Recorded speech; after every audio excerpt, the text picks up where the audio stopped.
ka-cute naman ang anak ko. Tingin-tingin ka. Ano? Ay, bagong gising ang anak ko, pero smiling Oo nga. face. Hindi nagbuisit. Nakilala. Oo. Nakilala niya kaagad si Mommy. Yay! Very good. Akala ko hindi ka lalapit sa akin. Yun pala, alam mo na agad ang boses ko.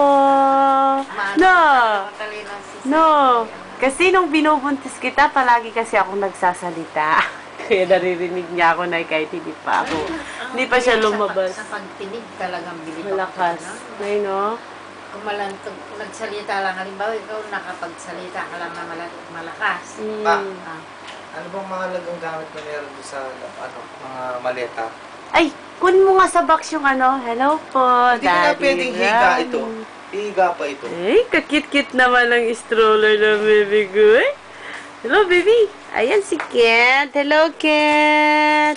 Say hi kasi Ay. makikita ni mami mo ito, Kent. Dali. Hello, mami. Sabihin mo, dali. Anong pwede kong ipasok doon? Dali Ma, na. anong pwede kong ipasok Yung ano, yung... Kunin mo nga yung ano niya, yung Ano? bag. Pag Pula? subukan ko. Yung blue. Tang blue. Blue? Binili natin.